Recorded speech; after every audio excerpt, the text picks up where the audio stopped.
Welcome, everyone. This is the Laconia Technical Services section program for Friday, September 16th. The program is The Stories We Tell, Meaningful Marketing of Technical Services. The chair of today's program is Shelley Sandstrom, who is unable to be with us today, so I'm acting on her behalf. We welcome you, and we especially welcome our speaker, Leslie Engelson, who currently serves as professor and metadata librarian at Murray State University. Prior to her tenure at MSU, she served as technical services librarian at Northwest University. For over 2 decades, Leslie has told the story of how technical services staff support the efforts and successes of students and faculty. Her advocacy has resulted in staffing support and improvements, collaboration with public-facing librarians on major library-wide projects, and having a seat at the table. When she's not managing projects, rustling metadata, and promoting the cataloging department, Leslie finds creative expression in quilting. So I turn it over to you, Leslie. Thank you, Joy, and hello, everyone. Let me share my slides.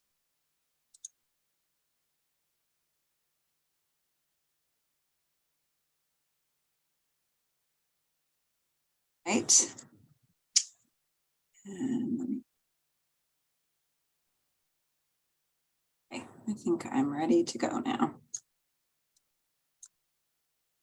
All right.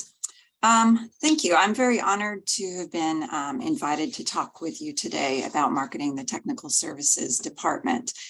I love being able to interact with people when I present. So in this virtual setting, I'll be sending out polls and asking for feedback in the chat. And yeah, if you want to raise your hand, I don't think I can see everybody's hand. So Joy, I may ask you to invite people to speak. But I'm looking forward to your contributions to help make this a better learning experience for everyone. A couple notes before I begin. Technical services departments comprise a variety of functions that are not necessarily standard from library to library. Please note that I will be using the term technical services as a surrogate for any of the functions covered by that term. So think about it as whatever makes sense for your library and your position. Also, it's not just the public who benefit from the work by technical services staff. So whenever I use the term library user or customer, it refers to anyone who uses products and services provided by the technical services department, including library staff. So before I go any further, let me first tell you a little bit about myself. There was a little bit information about me that Joy shared, but I'm going to sort of elaborate on some of that. My first job was as a page at a public library. I moved up to be a circulation clerk at another public library, and then transitioned to technical services in an academic library. I served for quite a while as the director of the technical services department in a small academic library, and currently serve as the cataloging department manager at a medium-sized university library. So now that you know a little bit about me, I would like to learn a little bit about you. So I'm going to post a couple of polls. The first one asks about what area of technical services you work in, and I'd like you to select all that apply to you. If you select the option for other, please type what that entails into the chat. So I'm going to launch the first poll. Just want to verify that you can see that. Yep. Okay.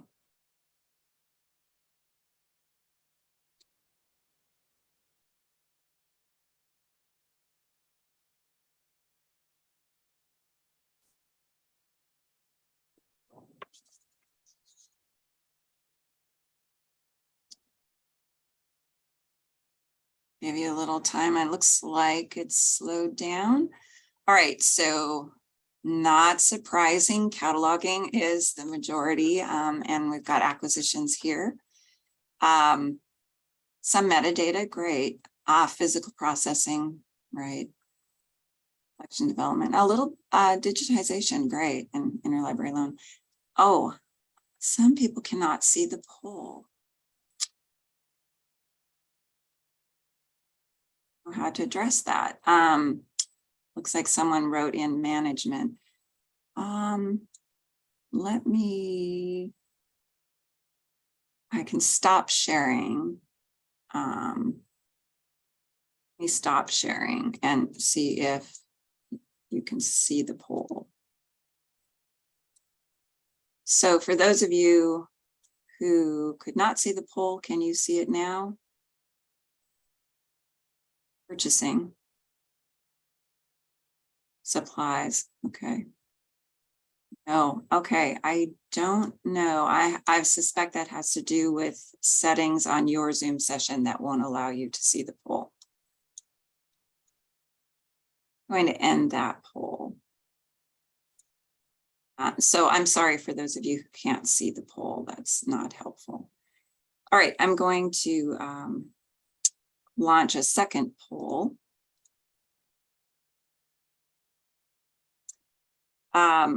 This poll asks about your staffing level, and I'm curious to know what levels of staff are interested in marketing their department.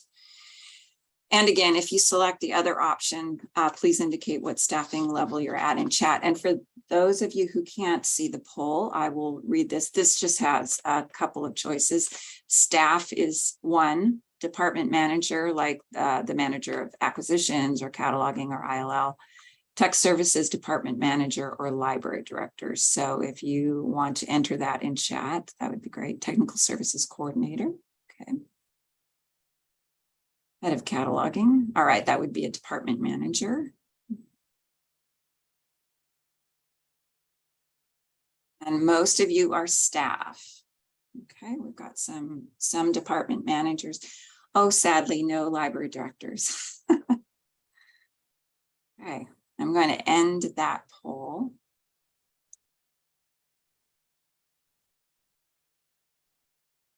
Sharing my screen.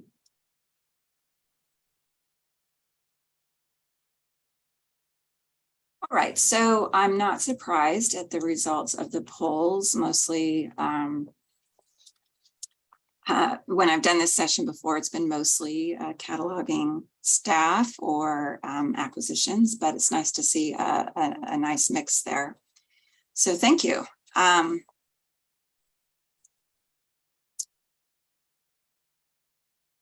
So I want to talk about my goals for this presentation. By the end of this presentation, you should be able to explain the reasons why marketing the technical services department is so important. Consider various factors when crafting your marketing message. You should be able to write a 30-second elevator speech to convey that message, write and speak a 30-second elevator speech, and list specific opportunities for communicating that message. I want to acknowledge the valuable insights I gained on this topic through Terry Kendrick's book, Engaging Your Community Through Active Strategic Marketing. And I do have a bibliography at the end of the slides, so this one is included. Although this book is written from the perspective of marketing library programs to the community, the principles and concepts that Terry talks about are certainly adaptable to our purposes.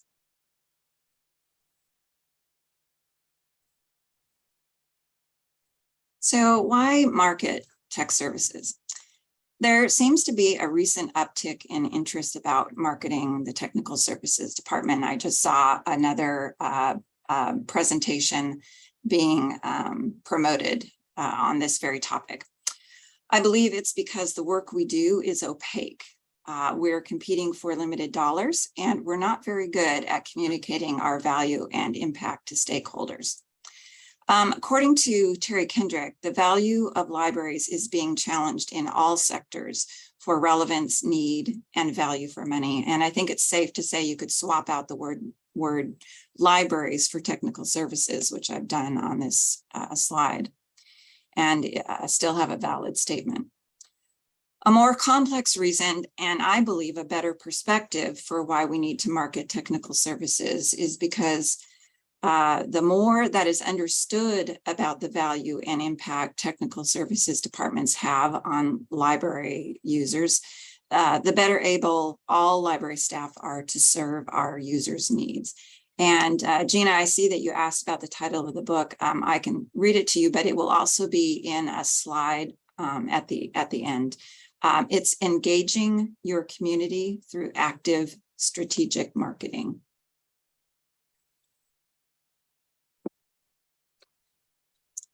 So before we start to discuss value and impact, let's briefly unpack the threats that are faced by technical services departments today. First of all, we've probably all experienced or are aware of departments within technical services that have lost staff positions or have had vacant positions moved to different departments. With every position opening, administration evaluates the need for the position, and there seems to always be a position rewrite, even if the department keeps the position, to better reflect the actual duties covered by that position. Services departments are at risk due to stagnant or declining budgets, automation, and our own failure to adapt to the changing nature of librarianship, which is switching from one of managing the collection to managing the organization. I recently heard Tony Zanders, an entrepreneur and enterprise executive in the library technology world, speak about the changing environment of libraries. One of the slides he shared, which I'm displaying here, shows the change in library position postings from 1986 to 2015, which demonstrates this shift from collection to organization focus. The duties that are covered by technical services staff keep changing as we respond to technological advancements and social concerns. And I'm sure if we did an analysis of job postings from 2015 to 2020, I'm sure that that slide would show even more how we're shifting to organizational management. This slide shows some of the competencies that have emerged in the last 10 years. One thing to note is that while staff may take advantage of training opportunities to gain skills, unfortunately, salaries do not necessarily increase with increasing competencies, making it challenging to hire and retain qualified and competent. Additionally, automated processes are so much faster than manual capabilities. How can we compete? But it's important to note that with speed comes potential loss of quality and the ability to provide local accommodations. And I'll talk more about this later. The threats of declining budgets and automation have been around for a while and has led to another threat that is currently being discussed in the news and on social media: disengagement. We've seen evidence of this with the Great Resignation in 2021 to the quiet quitters in 2022. Some quiet quitters are simply setting healthy boundaries at work related to how much they're willing to take on. Others are simply giving up and disengaging. I heard Jennifer Moss on the Marketplace Morning Report last Friday speak about this very thing. She wrote the book Burnout Epidemic and said that a Gallup poll shows that only 20% of the workforce is engaged. To me, that's a staggering statistic. 80% of our workforce is disengaged. And disengaged staff can have all kinds of negative impacts on the workplace. It is imperative that the story that is told about the technical services department not just describe what we do, but convey the impact of what we do in order to demonstrate value. When all stakeholders, particularly those who hold the purse strings, understand how our products and services help our users to get where they need to go, they are more likely to respond positively to our needs when making budgetary decisions. So where to start? Before any type of marketing effort is initiated, it is crucial to understand and articulate the purpose of the department. Most libraries have a mission statement, and some might have gone so far as to describe their vision, values, and goals, all of which articulate their purpose. The library's mission statement is important for guiding and informing decisions and activities, so the organization doesn't lose focus and drift. However, mission statements can often be so broad that they don't provide any real direction or purpose for specific library departments, and therefore it's helpful for a department to develop its own mission statement. So if your department has developed a mission statement, I would love for you to type that into the chat.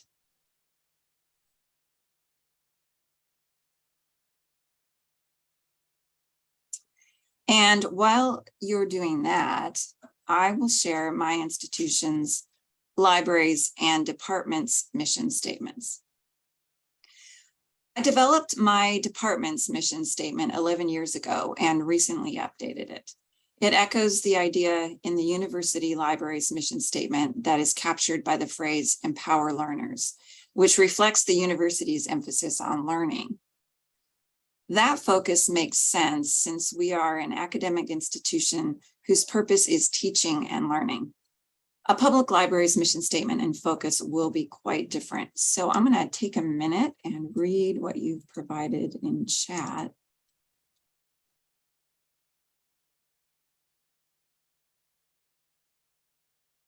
So Tinley Park, the Technical Services Department supports the mission of the Tinley Park Public Library through timely, accurate, and efficient acquisition, processing, creation, and maintenance of access to sources of information in various formats. Very similar to our mission statement, but you've supplied a couple more adjectives there. Blessing Health. This is the library supports the curriculum of the Nursing and Health Sciences College and the research needs of faculty students while providing current health services information to Blessing Health System. So again, that just demonstrates the difference between public libraries and academic libraries. And then Allison, I can't see the full name of your library, but we provide our diverse community with a helpful and welcoming place that offers equal access to the world of ideas and information and supports lifelong learning. Great. We connect libraries. Wow. That's short and to the point. Very good. Bloomington Public Library. Thank you, Allison. All right, those are good mission statements. They're short and to the point, and very succinct. Yeah. So great. I see more are typing in mission statements, and those will be in the chat for you to read.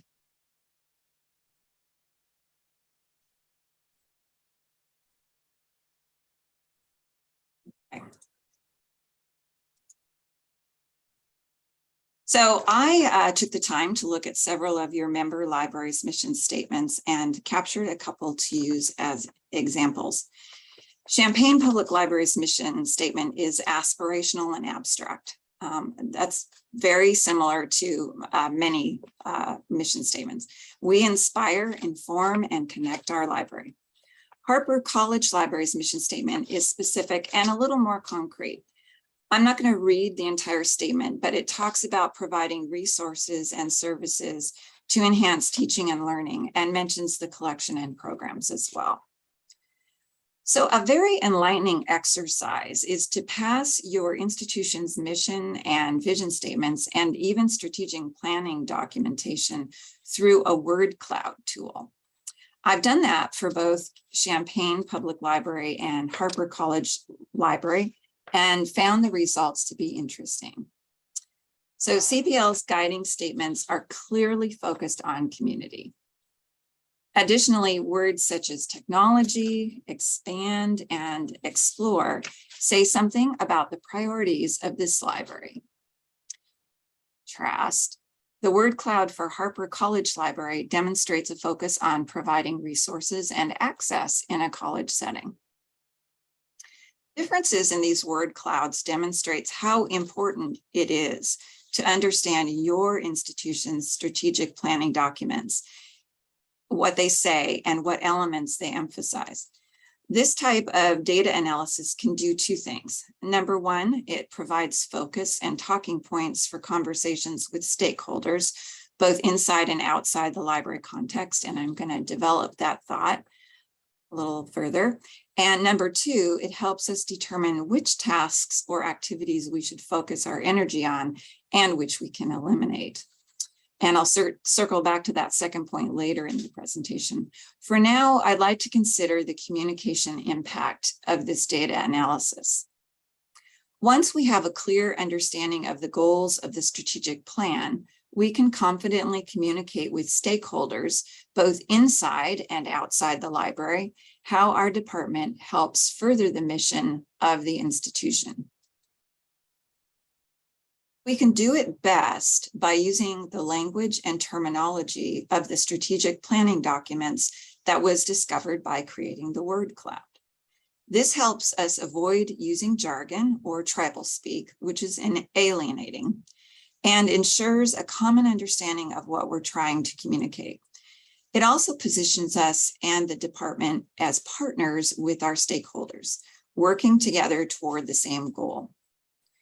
To be honest with you, while preparing for this presentation and thinking again about how to eliminate jargon from my communication, I took another look at my department's mission statement, wondering if I could craft something using terminology that makes a better connection with my stakeholders. And I think I have some work to do.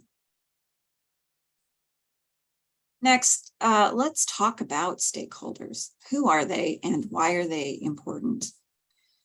Technical services librarians and staff usually think of stakeholders as being the money holders. However, when considering marketing products and services and telling the story of technical services, stakeholders, according to Terry Kendrick, can be divided into two types: consumers and customers.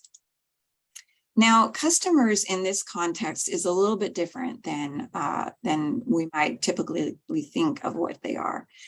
They're not necessarily purchasing a product from us, but they are the ones who hold the purse strings and are tasked with the responsibility to make the decisions about what will be funded. In other words, how their money will be spent. The consumers are those who utilize the products and services that are a direct output of the efforts of the departments. Sometimes these two categories can overlap, as customers can also be consumers of technical services products, such as public librarians using analytic reports. And consumers can also make funding decisions by how they vote. It should be apparent why it is important to know who our customers are and to think about what story we want to tell them about our department. However, telling our story to consumers is just as important, as the department cannot exist without them.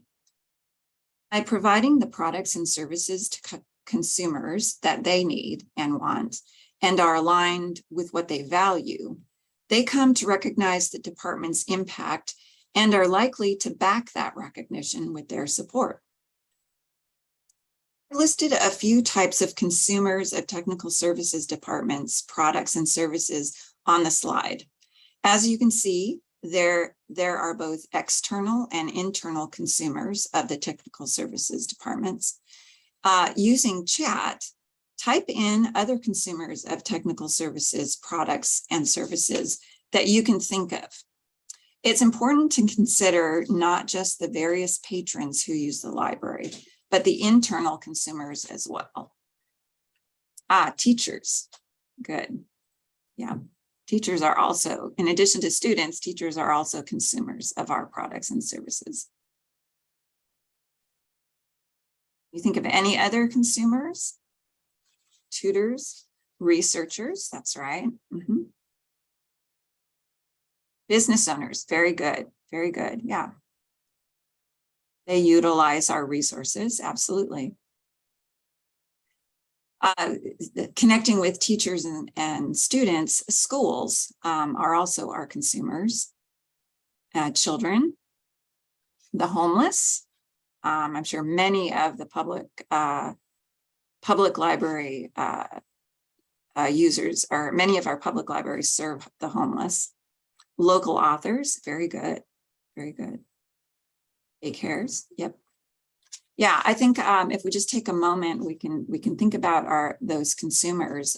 Internal to the library, of course, is going to be our colleagues. In fact, consumers there are consumers within the tech services department of different elements, different departments, products and services, but also, the public services staff and librarians are also our consumers, and management as well. Let's not forget management. Those answering the phone calls of patrons, absolutely, absolutely, yeah. I've also listed some of the obvious customers of the technical services departments on the slide. Are there any other funders and decision makers who I have left out? So go ahead and put those in the chat as well. Circulation staff, those are consumers, right? Library board of trustees, absolutely. Municipal city government, yep. Yep.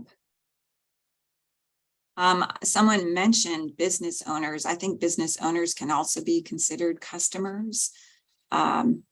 At times, legislators, absolutely. Legislators who vote on decisions for funds going to libraries, absolutely. Taxpayers, excellent, right?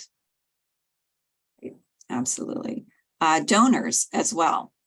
And also let's talk about volunteers, right? Our volunteers are consumers, and they're also our customers. They may not be sharing opening their pocketbook for us, but they are certainly giving us their time. And some of our libraries are heavily dependent on volunteers, and we want to make sure that our volunteers understand the value that their time, energy, support. All right, absolutely. When we think about the department's consumers and customers, it's important to consider what they value, need, and want. What do consumers and customers need from the department? What service or product do consumers and customers get from the department that they either can't or choose to not get from a competitor? If it's a choice, why do they make the choice to use the technical services department's products and services? That's where market research comes in.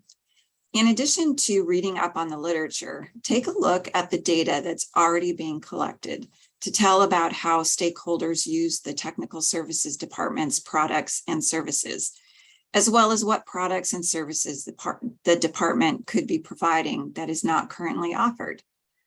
Is there other data that can be collected?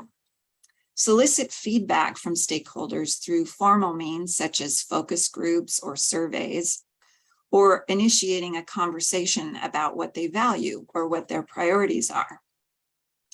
Have you ever considered surveying your public services staff about their experience with our products and services?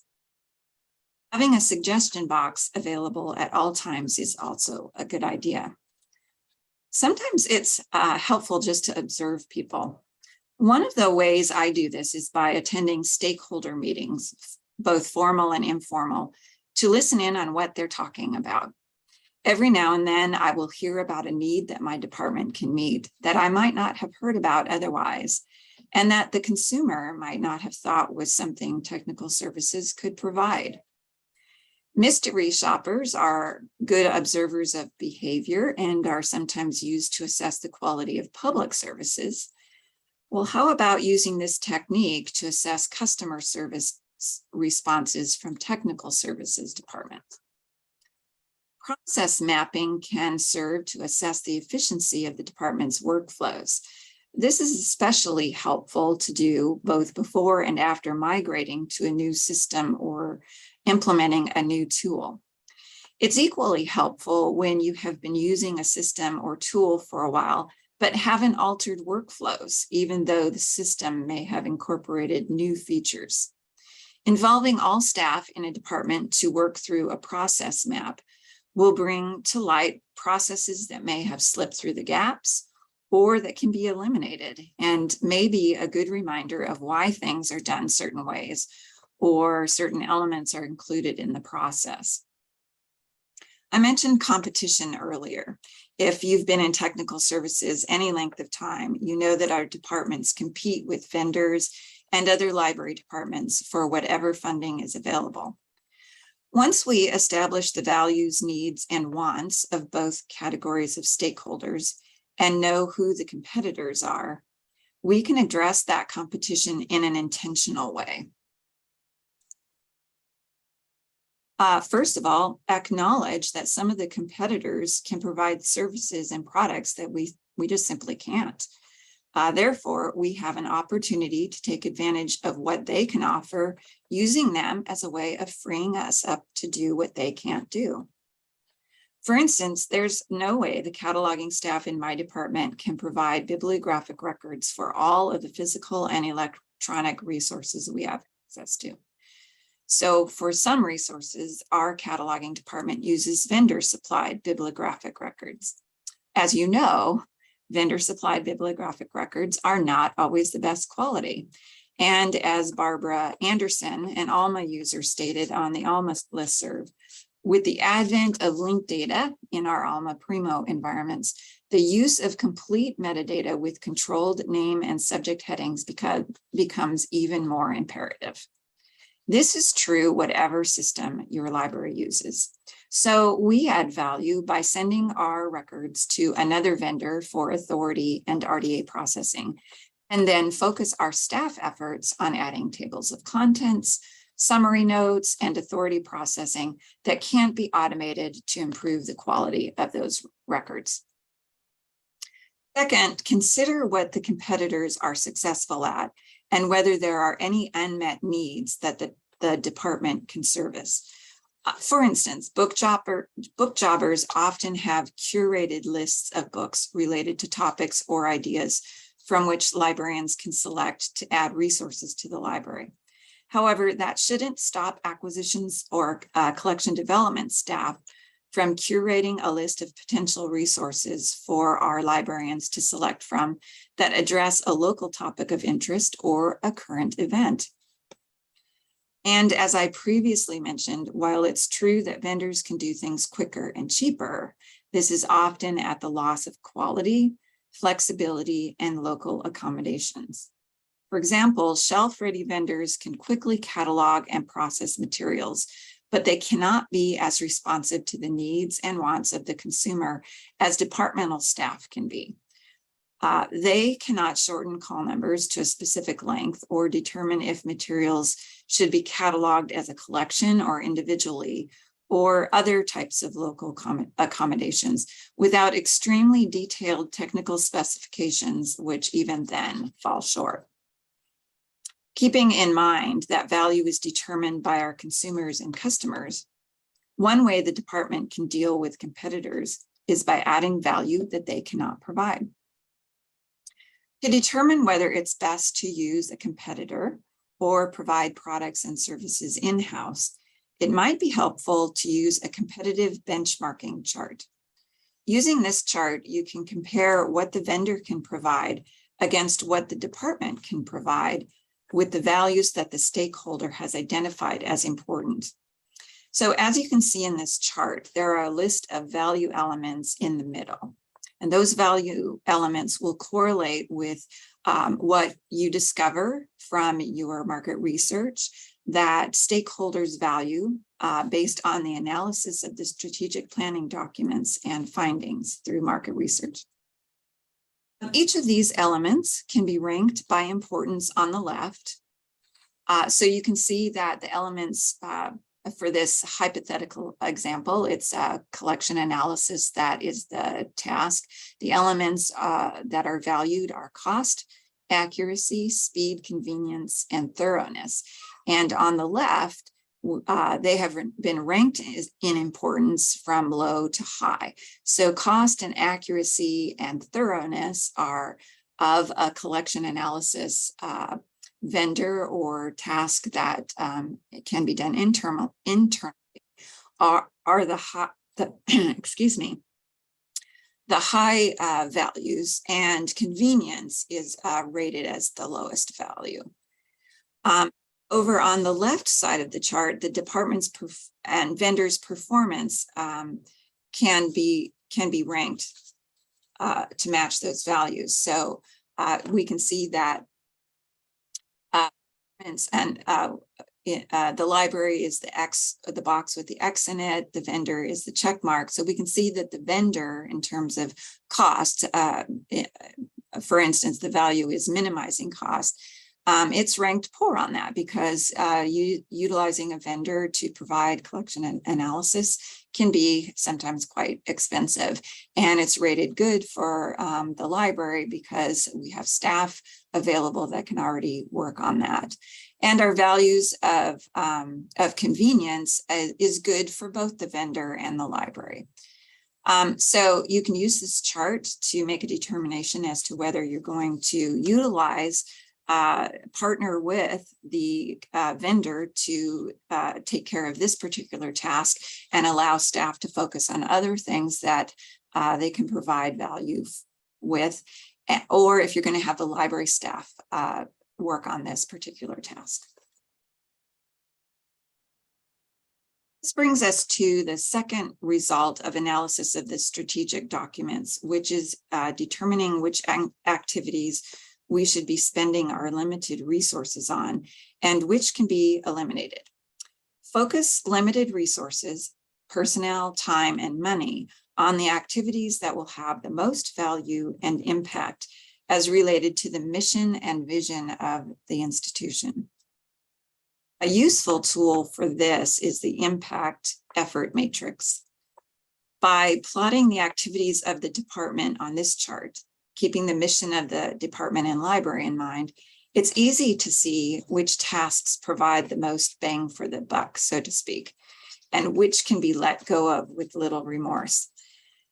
And considering how much the fact that our departments are losing staff and how much more work our limited staff have to take on, I think it's really important to start to filter out tasks that can be let go of, so that our staff don't get burned out. So this is a great exercise to do with staff in the department. Discussing the mission, values, and goals will remind them of what the library's purpose is and how the department fits into that purpose. They will then be able to consider what the priorities should be, thus facilitating buy-in for the inevitable change.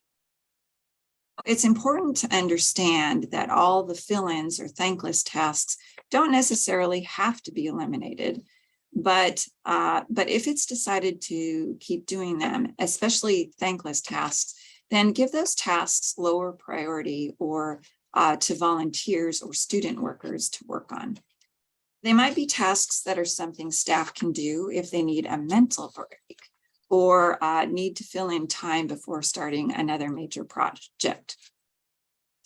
The impact effort matrix helps direct energies in ways that will help the department best serve the mission and the institution, and therefore the stakeholders, and have the biggest impact. Just be careful to not get stuck on this matrix. Give you just a minute to read that.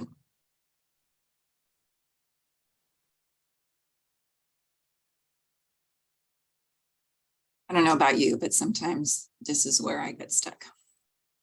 So I think this is a good place for a break. I'm going to stop sharing my slides. It is 10:36. Let's take I want to give you at least 10 minutes. So let's take a 14-minute break and come back at 10:50. And that way we can stretch and take care of needs. Okay, I will pause the recording. So I apologize. I realize I didn't share the results of the polls with you. Can you see the results of poll 1 here?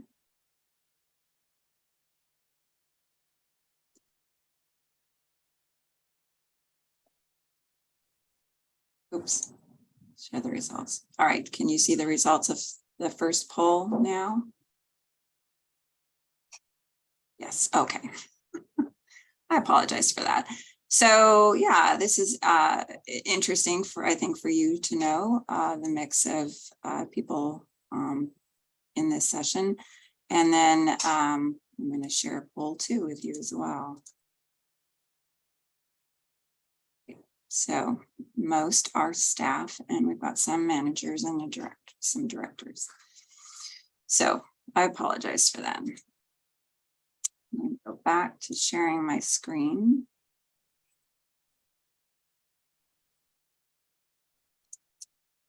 And give you a minute to read this quote.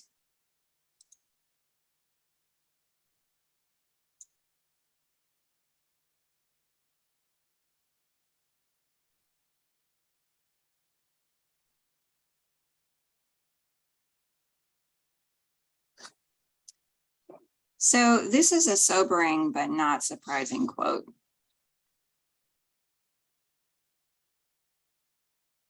Technical services departments keep statistics on lots of activities. We count how many titles and volumes we add to the collection, how many we withdraw, and how many are in the collection. We count how many items we loan to other libraries and how many they borrow from us. We run reports on how much we spend on physical and electronic resources and databases and subscriptions.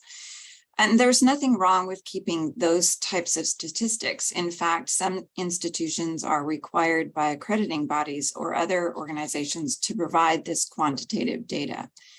However, when communicating with stakeholders, a fatal mistake is to let those statistics merely describe what the department does. Instead, use those statistics to tell the story of the impact the department has on the values and needs of the stakeholders. For instance, statistics are really good for demonstrating efficiency, productivity, and reach. So be sure to extrapolate the numbers you share to point to the impact and value that brings to the library and stakeholders. Whatever story those statistics tell, remember that value is defined by the stakeholders and not the library or the department. Impact can be seen in 2 ways, direct and indirect. Some direct impact assessments can be seen in user experience, access fulfillment, cost or return on investment, and of course, stakeholders' own stories. Conveying the percentage of successful catalog searches based on click-throughs to online resources tells the successful story of collection curation.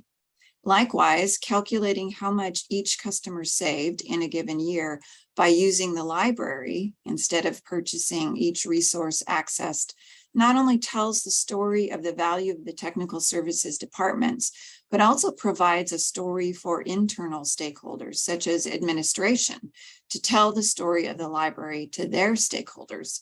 Win-win. In addition to using quantitative data, qualitative data describing impact is also compelling. Data may be a little more challenging to gather, but is nevertheless equally essential to the story. This data may require implementation of some of the same tools that were used for market research, such as surveys and focus groups. In fact, we can often use the same data we gathered for the market analysis. A log analysis of searches can provide information on how successful searches are, if changes need to be made to the user interface, and if the data can be added or changed to better reflect customer search terms. Be sure to compile feedback from users about how access to a resource impacted them, or the ease with which they were able to find the information they needed. Indirect measures are often more difficult to assess. However, it is important to be aware of what they are and to be intentional about ensuring that the indirect impact of your department is positive. One indirect impact can be seen in the reputation of the department within the library. Do stakeholders look to the department to provide solutions, or do they consider the department out of touch and difficult to work with? Sadly, technical services staff, and sadly to say, in particular, catalogers, have too often been seen as the impediment to, instead of the initiator of, solutions. As a technical services director and now cataloging department manager, aware of that negative reputation, I try to be intentional about conveying an attitude of helpfulness and support for stakeholders' needs, especially when they approach me. Seeking to find solutions while maintaining standards sometimes requires creativity and thinking outside the box, but the effort is worth it, especially when it correlates with the values of the stakeholders and the mission of the institution. This ties in with the indirect impact of user satisfaction. Never underestimate word of mouth influence. Whatever experience a stakeholder has with your department, there is always the potential that they will talk about it with their colleagues and friends.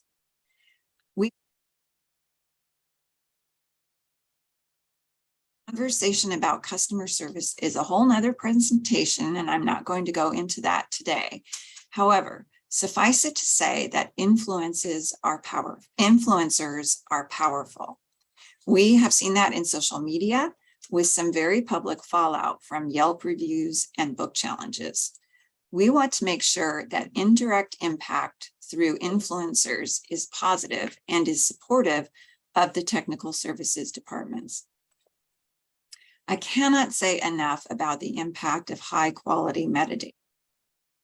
3 librarians did some research and stated in their article, Asserting Catalogers' Place in the Value of Libraries conversation.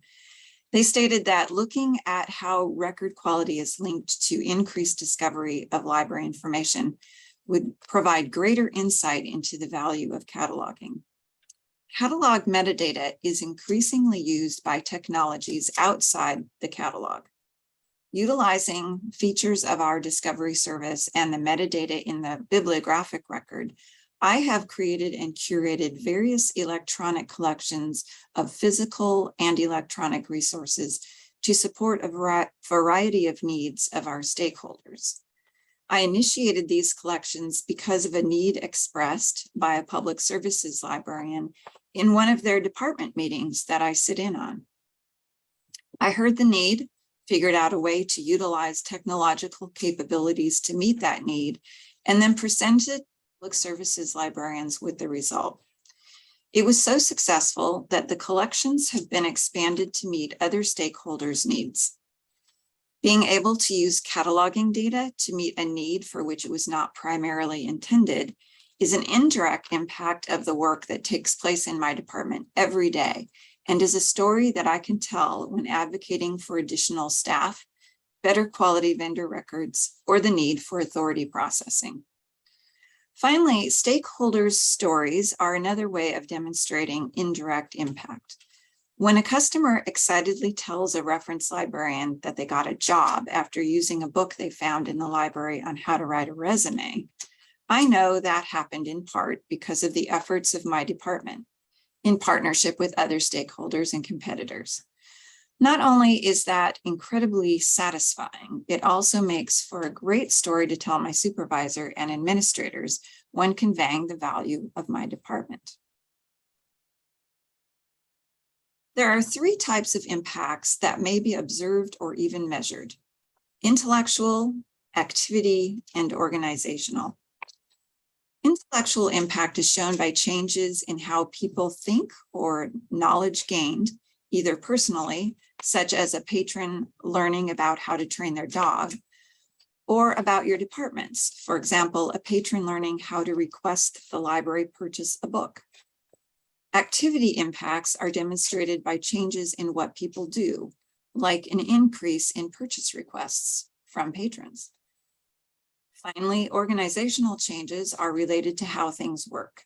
This can be demonstrated by a change in policies, behavior, or practices. And it might be seen in the implementation of a new workflow that facilitates a patron's ability to request a purchase based on feedback from users of that service. Now that we have the data that demonstrates the department's value for the library, it's time to think about who needs to hear the story and when it can be told.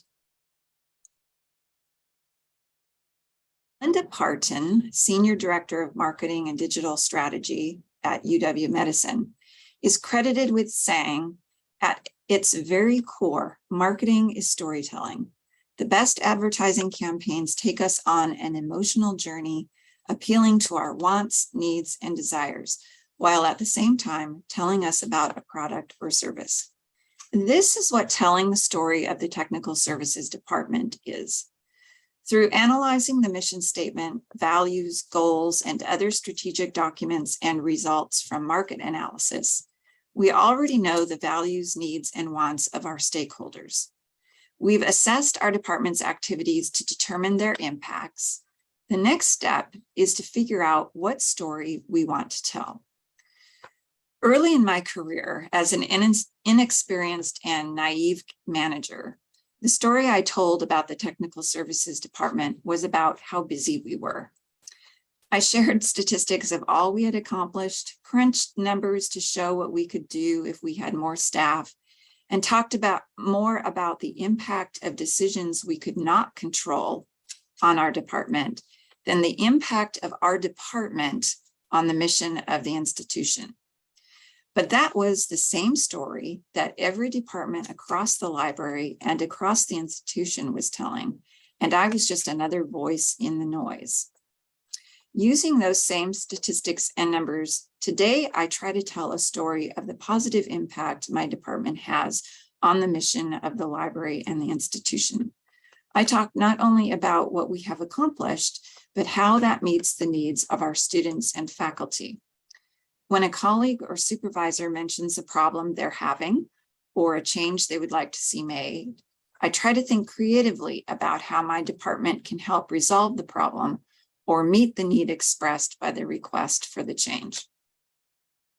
One thing that I have learned through experience is that good customer service is good marketing and gives the customer a good story to tell about my department and the library. Which brings me to the questions of who, what, where, and when. Who tells the story of the Technical Services Department? What story do they tell? Where and when is the story told? It's not just the manager's responsibility to tell the Technical Services story.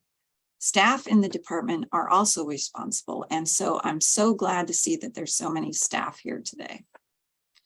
And as I illustrated, everyone the department comes in contact with will have a story to tell. So it's incredibly important to craft the story the way we want it to be told. The stories told can be as granular as a specific person doing a specific task, or broadly encompassing all the efforts of everyone in the Tech Services Department. It can be limited to a specific project or responsibility, or about the overall impact of the department. What will determine which story we tell is the purpose for why we're telling this story. If we're being introduced in a social setting and someone asks us what we do for a living, the story we tell will be about the value of the work we do, and we'll see some examples of that a little later. If we're talking about the library director, if we're talking to the library director about possible outsourcing, we will convey how the department can partner with the vendor to add value to what the vendor can provide.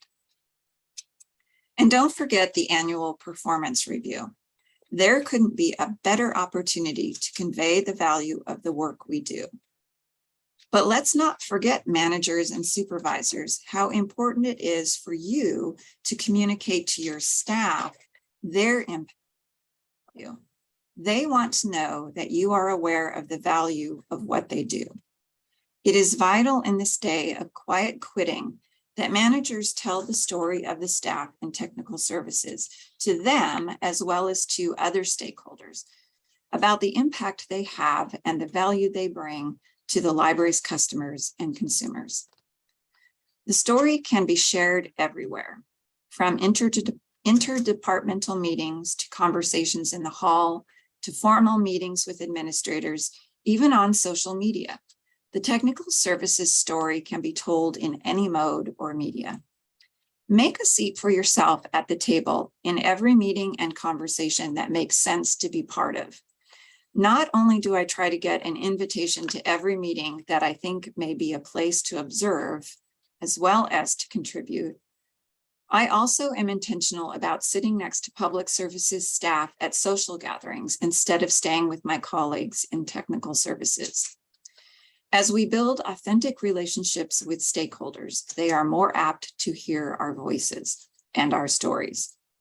Create opportunities to tell the story of the technical services department to stakeholders through events such as technical services coffee talks and open houses. And make opportunities to listen as well through surveys and suggestion boxes. I would love to hear about the opportunities you or your department have created to share your story or to share your story or to hear back from others. So type that into the chat or raise your hand and share that with us. How have you created opportunities to share the story of technical services?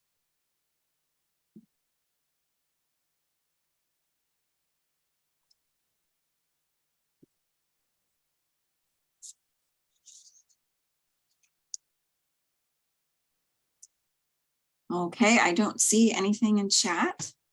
Monthly reports to the director. Very good. Yep, sharing with others what we do. Right, so there's some opportunities for sharing our story already built in. And those are the reports. Great. Lisa has a monthly newsletter that she sends out. That's fabulous. And Paul at Orland Park, I think, shares about their role in an annual magazine giveaway. And oh, good. Hey, public desk staff share stories about themselves on Slack. Why not us, right? Exactly. Board packet reports. Great. If you have to work at the public desk, might as well talk about tech services there. Great. There's some great things here. I hope that we can share this chat or save this chat somewhere because there's some really great ideas here. Right, by teaching public services staff. So that would be creating an opportunity to provide instruction to public services desk staff. Yeah, great. Those are some really great ideas. So our story should be told at every opportunity. Anytime we have the chance to tell the technical services story, remember to not just talk about what we do. Be sure to talk about the value we bring. Challenges those who work in technical services face is communicating with people outside the department about what we do. One reason for this is because what we do is often done in the back room on a computer, often with very little physical product to show the results of our efforts. What we do is a mystery, not only to the public, but often to people within the library as well.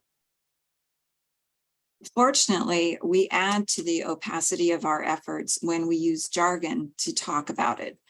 Jargon is useful when speaking to someone else within the same department or a technical services colleague. So I'm not saying don't ever use jargon, but for those outside the department, it's like speaking a foreign language. It's alienating even for those within the library. Here, I discussed using the language from the institution's strategic planning documentation when speaking with stakeholders. Equally helpful is to translate the work that we do into language that is common across a variety of professions. This will not only facilitate our communication with others, it will also help others to see how broadly applicable our skills and abilities are. We work in a niche field in a specific discipline. However, our skills have value outside of the technical services department and even outside the library. We're translating jargon-heavy terminology into more commonly understood concepts. We can summarize the work we do into a concise statement that also incorporates values represented in the mission and strategic planning documents. This really enables us to hone in on the value that we bring. So let's look at a couple of departments within technical services, and I'm not picking on anyone. I just picked these two departments to illustrate this. And let's see how we can translate some of the work that we do into terminology that resonates with others and demonstrates value. But before I do that, I did want to go back to chat because I saw some things that people mentioned. Sarah at Juliet says that she volunteers at staff events. Being a larger part of the team means I, and by extension my department, are remembered and get seats at the table. Absolutely 100%. Show up to those places. Yeah. All right, so let's move on to acquisitions. So I'll give you just a second to read this.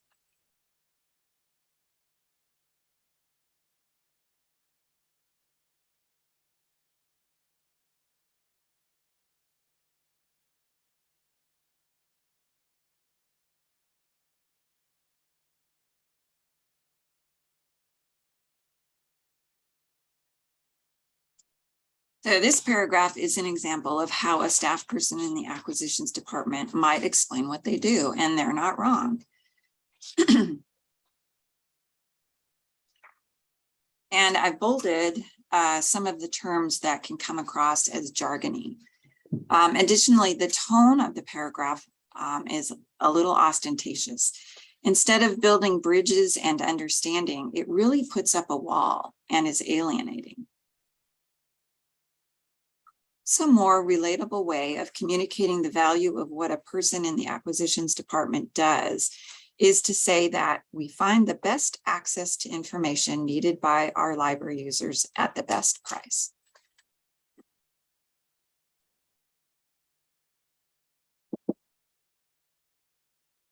Let's look at another department, electronic resources management. So a staff member in the ERM department can say that we activate electronic resources and collections utilizing external standards for managing the content of those collections, and we utilize our understanding of how browsers interact with library and institutional systems, such as discovery search engines or authentication software, and troubleshoot connection issues. This example is a little more jargon heavy than the previous example.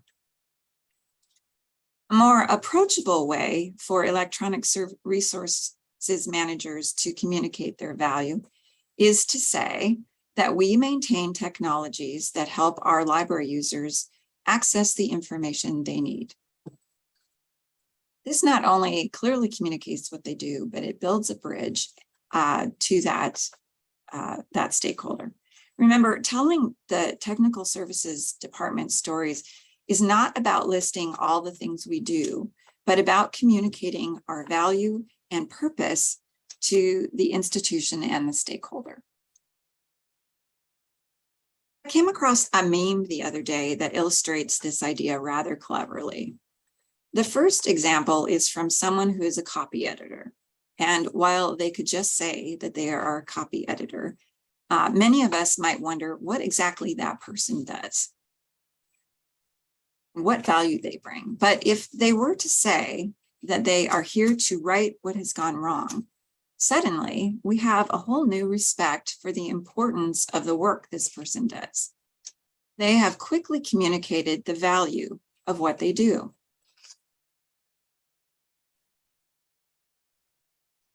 The second example is from a stay-at-home mom.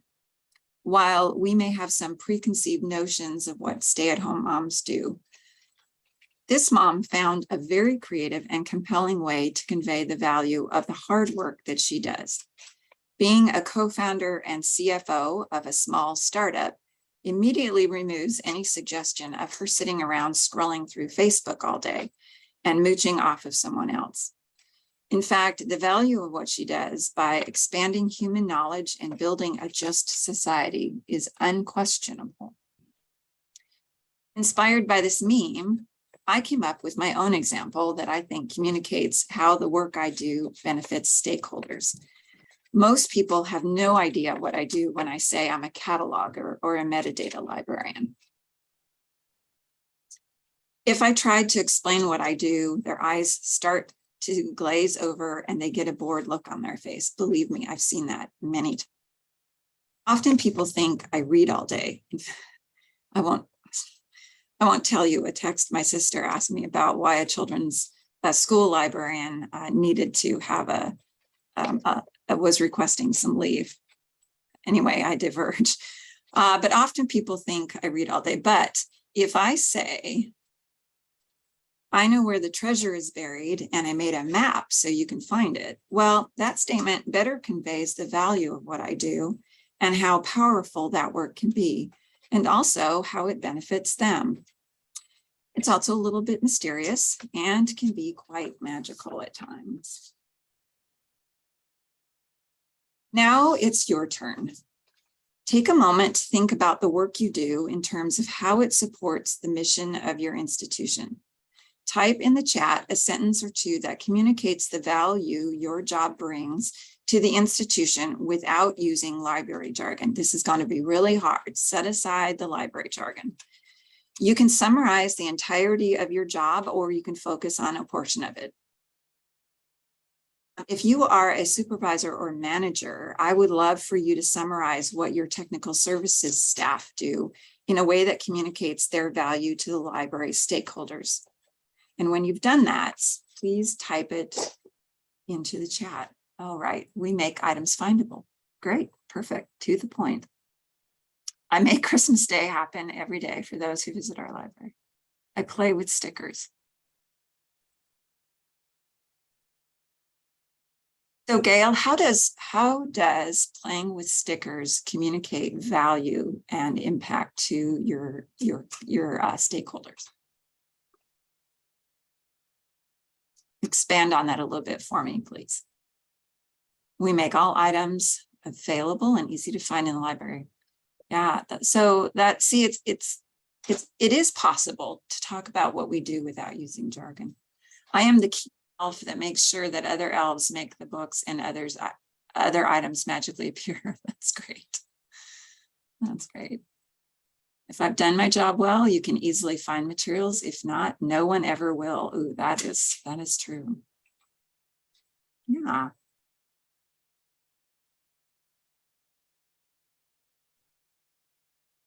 Tiffany, can you expand on that a little bit? I'm sure your couch won't miss you this weekend.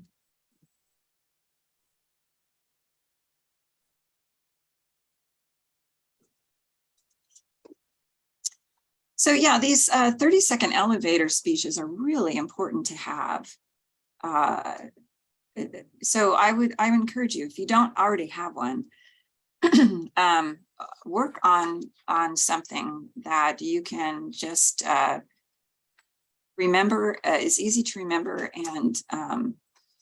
and communicate to your stakeholders.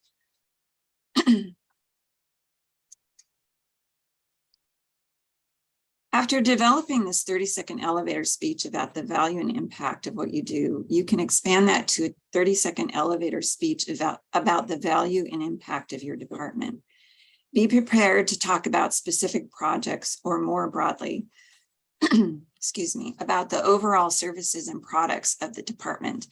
And not to just describe the efforts, but to communicate value and impact.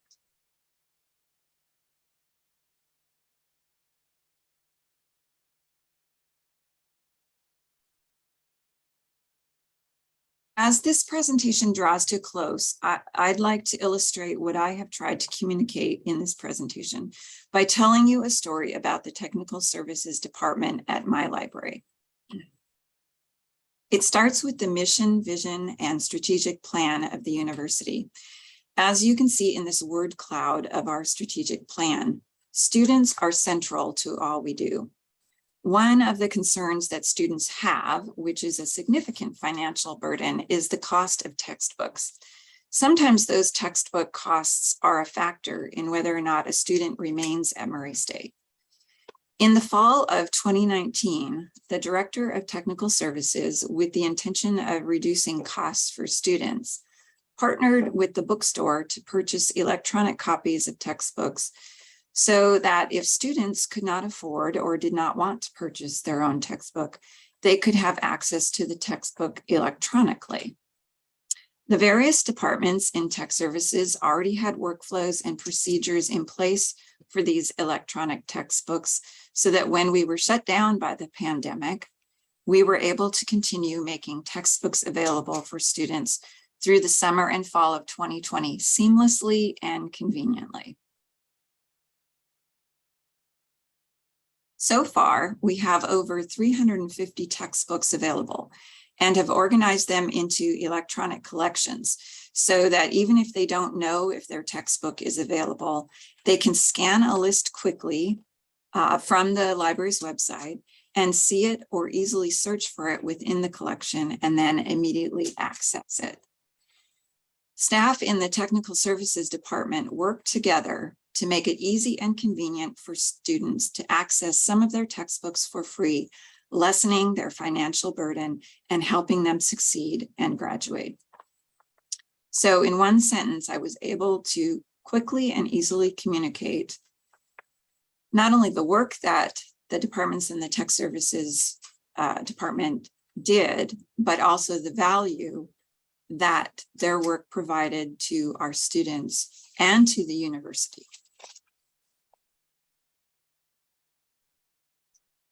We've covered a lot of information today, so I'd like to review what we've talked about to summarize it. Why are we interested in telling the technical services story? Well, today we have discussed some of the threats facing technical services departments. None of them are new, but I hope we've been able to see how we can leverage some of those threats to become opportunities. We've talked about the importance of understanding the values and needs of our stakeholders that are communicated in our institutions and libraries' mission statements, and to use the language and concepts in the strategic planning documentation to communicate more effectively with our stakeholders. Hopefully, we have a broader understanding of who our stakeholders are and have some tools we can use to get to know their needs and values better. Finally, if you remembered nothing else from this presentation, I hope that you remember these 3 takeaways. To tell the story of the Technical Services Department in a way that resonates and is remembered, know the mission and values of the stakeholders. That's what they care about. Know the value and impact of the Technical Services Department. Don't just describe what the department does. Tell your stakeholders your department's impacts, how your department impacts them and others they serve. And tell the story of technical services in a way that is understandable, relatable, and connects with your stakeholders.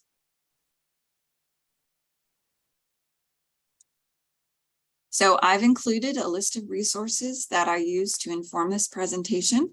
If you would like to delve further into this topic, that's a lot on this page. So because this is being recorded, you'll have access to this slide through the recording. And if there are specific resources that I mentioned and you would like the link to those resources, just send me an email and I will be sure. Or if you want the list of this bibliography rather than going through the recording, just send me an email and I'll send this to you.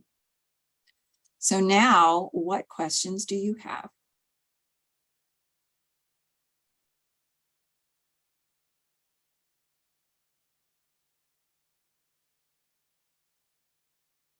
I'm going to stop sharing. So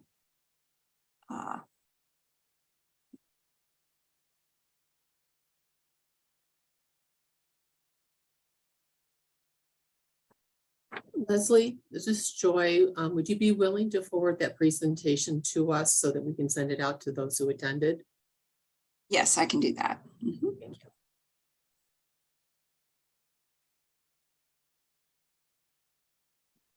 Right, and Amy said it's okay to unmute. So Phil, do that, whichever way of asking questions is most comfortable for you. Oh, I'm glad this presentation has been helpful to you. I must have made it so clear that you all know what to do. Do you have any examples of how you have shared your impact, like how you presented the stats? Yeah, that's a good question. I try to do it at every opportunity. So in meetings that I'm in, I talk with whoever else is in the meeting about the value that we bring. To be frank with you, the only time I deal with statistics is when I have to provide the statistics for my department for the ACRL report. So I don't really have a lot of statistics. I don't find that, well, there are times when statistics are helpful. I did use some statistics when we were moving to shelf ready to talk about the value of our department providing labels. So this is an example of how a shelf ready vendor could not be flexible for us and provide what we needed. So we provided the value. We include the dust jackets on books that come with dust jackets. And we don't want to do a lot of processing with those because of cost. We don't want to have to add to our cost of processing. So we don't put, the plastic covers on them. We just leave the paper dust jackets on. But we are aware that they could get damaged, get worn out, or even come off, and we would lose them. So we need to have a call number label on both the dust jacket as well as the book. Our vendor, the only way they could provide that was to either print out 2 labels for everything, or just print out 1 label. And if they printed out 2 labels for everything, it would cost us because we'd have to pay for both labels. So I was able to communicate with our tech services director at the time about how much the cost in printing, in paying the vendor for the duplicate label would be compared to the minimal cost of us printing out a second label here and our students applying it. And so we don't have the vendor print out the second label. We print out that second label here. So that was a statistic we used. We also use statistics and data about mending costs to determine whether we're going to have an in-person do some mending, have it done by the bindery, or purchase a new copy. So those are the times when I've been able to talk with my tech services director about value of having it done in-house versus by a vendor.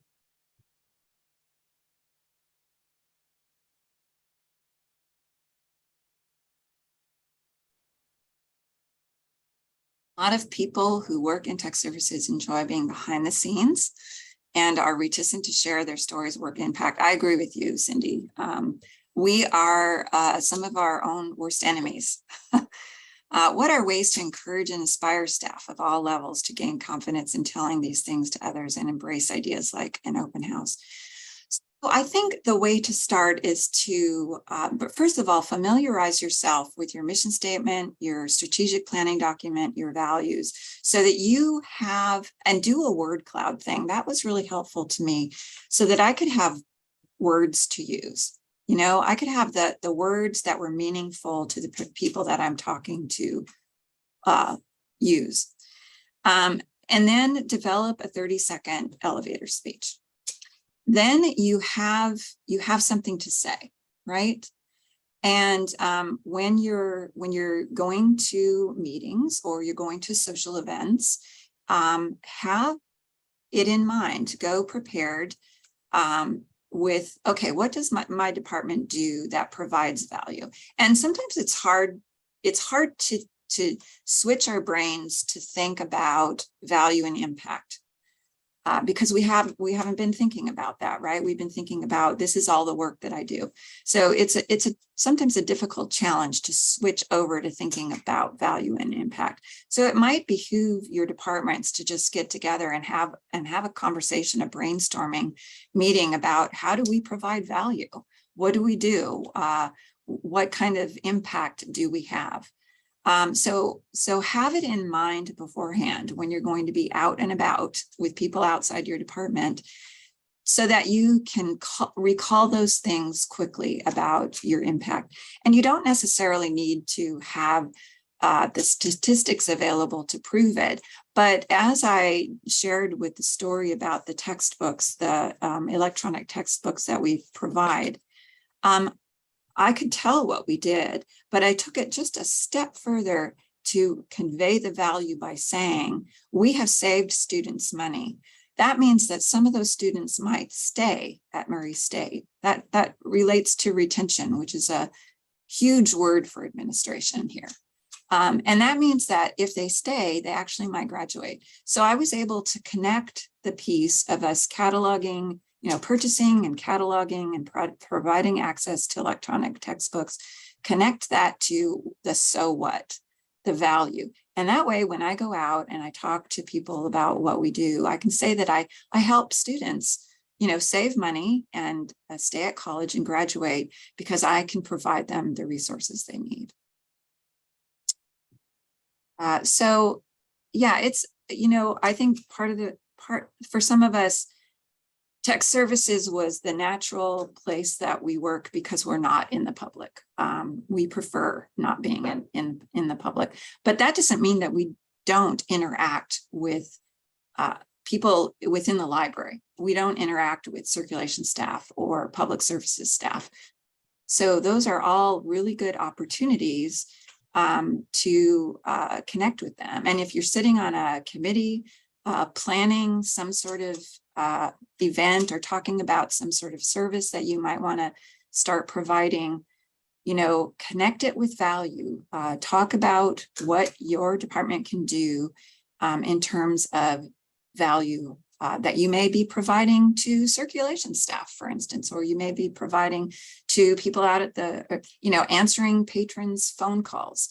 And, you can make it kind of funny when somebody who, just responded to a patron phone call by being able to point them to a book that we have in the library, say, hey, yeah, I did that. I cataloged that. So you're welcome. That may not be a big deal. It doesn't have to be a big deal, but it's making that connection for them about, hey, this is what I did so that you could do what you just did.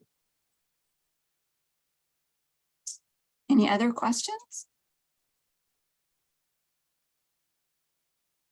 And build those relationships because it helps you to,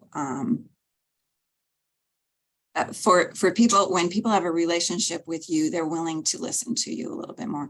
If even within your tech services department, I talked about the annual evaluation being a good place to talk about your value.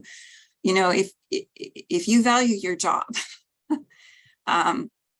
administrators are having to look at making cuts all the time. It is really, really crucial for you to be able to convey why they need to keep you around. So even within tech services, you need to start being able to convey your value to your supervisor and your managers so that they, I've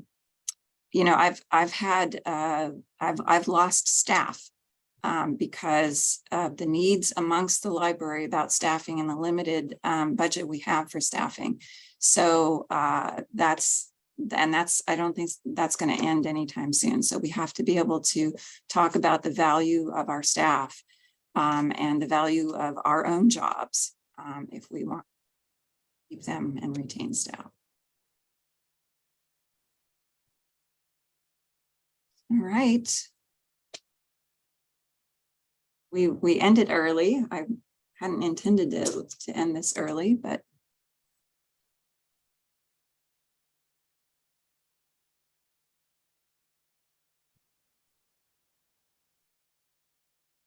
well, thank you very much for your attention and participation. It's been a delight to be here. I wish it could have been in person.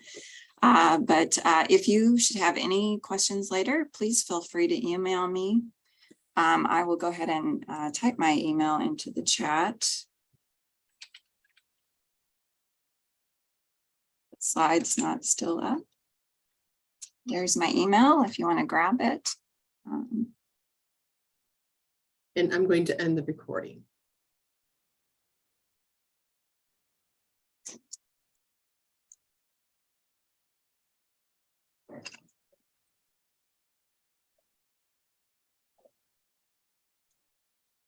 All right.